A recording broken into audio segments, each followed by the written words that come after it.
This is going to be the opening of the Dark Portal as a Mistweaver monk. Honestly, I'd be real tempted to just skip this dungeon entirely, but, you know, it's part of the experience, so I'm going to show it. This is one of my least favorite, like, of all dungeons. Anyway, so it's a Burning Crusade dungeon, one of these Caverns of Time things. I'm a gnome this time. What was I in Escape from Durnhold? So let's see, the zone is called the Black Morass. I think the dungeon is called Opening of the Dark Portal, just like Escape from Durnhold takes place in Old Foothills. Goes by both names. So anyway, yeah, so another Caverns of Time dungeon. You get transformed into some Alliance race that would make sense for the time at which this takes place in the past. Something Warlock Medivh is opening the portal to Outland, and this place that we're in, which looks a lot like the Swamp of Sorrows right now, turns into the Blasted Lands. Infinite Dragonflight wants to stop it from happening, but I don't know, some dragon politics are involved, and we're with, I think it's the Bronze? I don't even know. Doesn't matter. Some group of dragons wants us to make sure the time stream is not disrupted.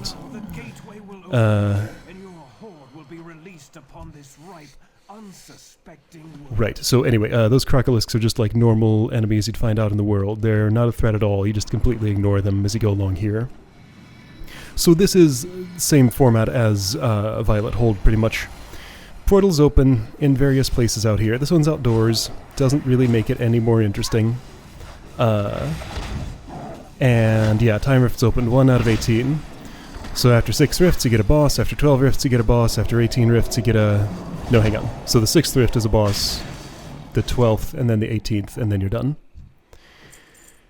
There's not like a huge amount of waiting in between rifts, fortunately. I think you just get a short break after each boss. But yeah, so... And the tuning of this place is just, like, ridiculously easy. I hear it wasn't always that way. This was once a struggle. And I think it'd be a lot more interesting if, like, it actually was a struggle. If, Oh, I figured out what those Void Tendrils are, by the way. It's an heirloom trinket that has an on-use effect that summons them. So finally that particular mystery is solved. That's why I see them all over, no matter what class is in the dungeon. People just have that trinket that makes them appear. Anyway, yeah, so that looks like a paladin. Don't know what kind, but she's a dwarf right now, at least in here. I look really silly as a gnome. It's funny how it doesn't just pick, like, one alternate race for me and stick with it. I don't know why I'm a gnome here, but I got to be a human in the other place. Yeah, it doesn't matter. The Balanced Druid still gets to be a moonkin. Right, yeah, Paladin tank, Balanced Druid, let's see, it looks like 2 people are together from Azerlon, probably doesn't happen too often.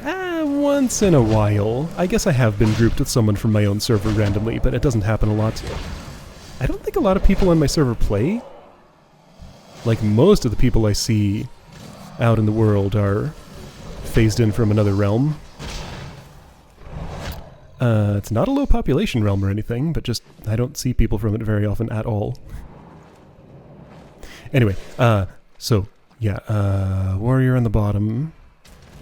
Letting his rage bar fill up all the way for some reason. I guess if you're a fury warrior, your rage dump costs 90 rage, so it's not too often you'll see it fill all the way. That would be an arms warrior, though. I see just one weapon. I don't know how those work, really. They're different. And that's a frost mage. Okay, so I figured out what everybody is. Here we go, 6th rift. Time for boss.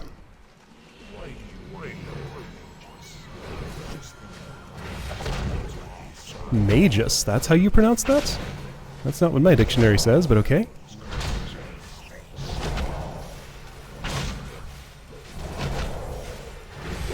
Also, he said it really quietly, and that was mostly inaudible. So Chronolord Deja, already halfway dead. Oh man, he hit the whole party for like 15% of their health. It's just instantly healed back up. I don't know, this dungeon just drives me nuts. And it's part of Burning Crusade time walking, so you end up getting it over and over if you participate in that event. I don't know. This one just really bothers me. I don't like playing it. Fortunately, it's not incredibly long, but what is there just goes at a glacial pace. Like right now, you just wait. Eventually Rift 7 will open, and you know, there's this little mini-game of figuring out, like, where is it among those trees? Gotta go find the swirly yellow stuff. Okay, 7. It's there somewhere. I don't see it. There it is.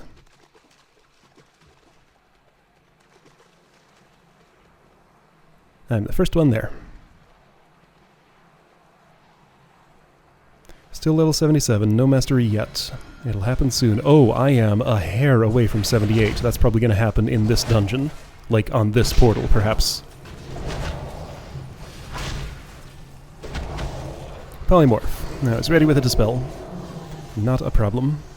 Ooh, I took some damage somehow. Got a couple of debuffs on me. And my level up healed me. Alright, great. 78. New ability, Mastery, Gust of Mists. Okay, so yeah.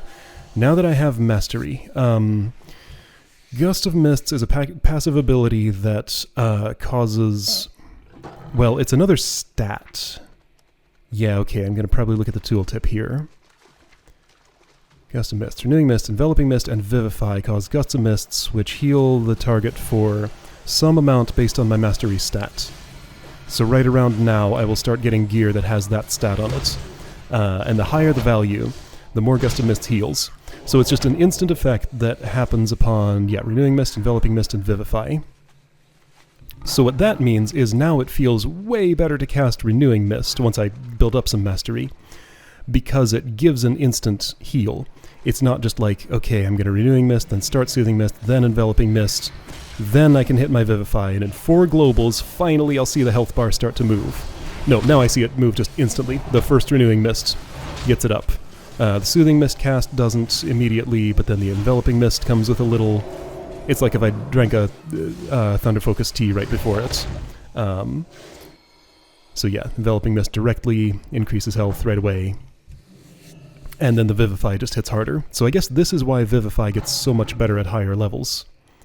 Oh hey, this person's using the same mount as me. I don't see a lot of people using the old school Wind Rider.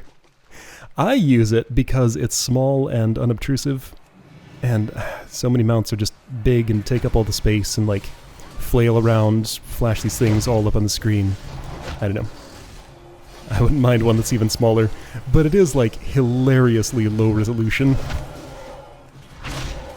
The way its legs bend look really weird in flight, but you know, it's small, doesn't take up much space, it's very cheap, doesn't cost much to get. I already just had it. Anyway, yeah.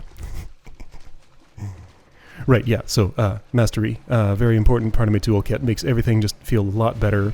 I have no Mastery stat yet at level 77 because I'm seeing my Renewing Mist not do any instant healing. But from this point on, when you see this character, watch for little green numbers at first, then much bigger green numbers as it goes up. So that's why, in dungeons where there's not a whole lot of damage going on and I'm just doing like basic maintenance healing and attacking most of the time, I can pretty much just cast Renewing Mist and no other healing spell.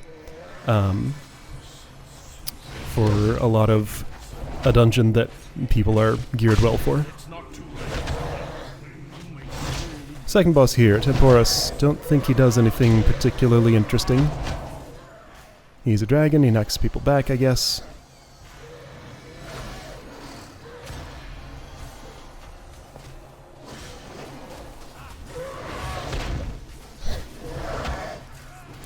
Oh, those gnome noises. I don't mind them, I just would not want them all the time.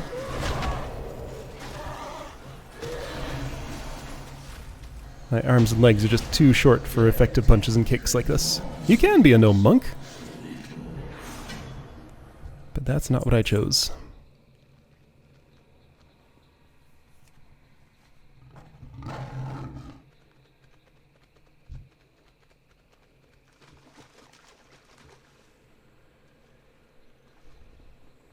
12 out of 18, yep. Medivh's shield remaining. So apparently there's some mechanic here where I guess if you don't get to a rift in time, they'll start attacking Medivh, and there's a failure condition if that gets to 0, I assume? Or maybe he like respawns and you can start over from the last wave before the boss. I don't know. I have never seen... I don't think I've ever seen that shield even take a hit. I should come here alone and just like sit there and not interact with the enemies at all, just to see what it does. I'm a little bit curious, but then again, I just don't want to spend any more time in this dungeon. It was cool once. Times 2 through n is just, ugh. I'd rather be anywhere else. Even Viod Hold is somehow less annoying than this.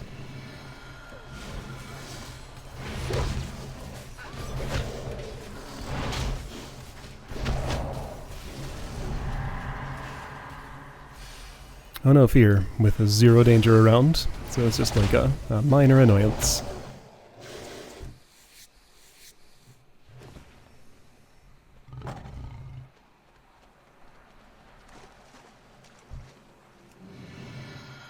So I guess in theory you could just stand where Medivh is and wait for everybody to come to him. Yeah, why does nobody ever do that? Well, I guess just because there's plenty of time to get to the rift. I get a spell fear. Not that it's very long, but I can have its duration just about.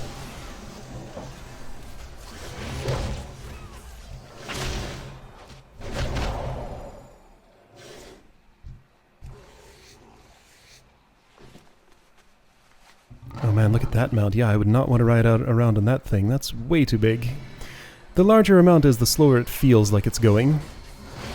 So yeah, not only do I like that that the Wind Rider doesn't take up much space, but it's lower to the ground, so it, you know, just feels faster. It's nice. Like when I'm playing a Vulpera character, or if I were playing a gnome like this, it would just feel like I'm always moving faster. When I'm a Tauren, or, you know, a Druid in bear form. Well, part of why a bear feels so slow is just the animation speed. Just lumbers along at what seems like a snail's pace, but like the actual character position in the world is changing at the same rate as it would be when you're anything else. It just feels slower.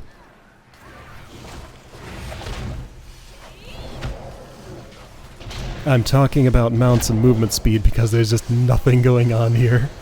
Fortunately, this is the last non-boss rift.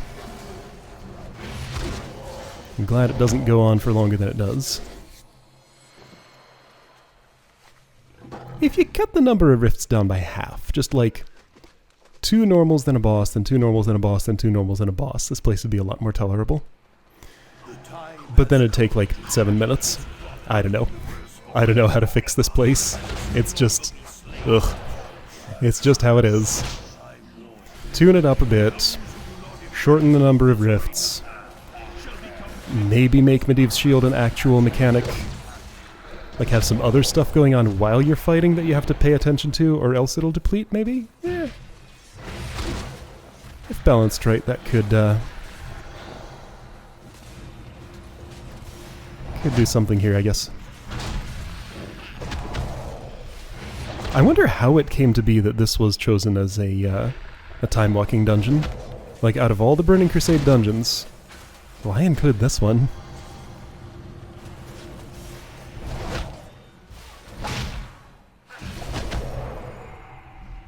Although, now one nice thing about this is it would be very good as, like, say you leveled to whatever the level range is for this, and you decided, well, you know, this character, this class I'm playing is able to play a tank, I'm tired of playing a damage role, I want to learn to play the tank role.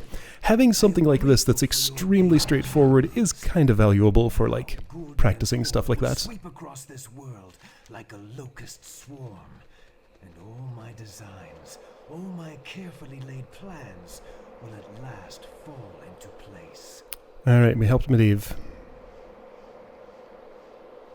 Now the Horde comes through. I guess that's where they came from initially? Yes. Orcs hail from Draenor. That's right. Alright, so you know, there's stuff to see there. the water elemental, because this person is from a Latin American server. It's called Elemental de Agua. That amuses me.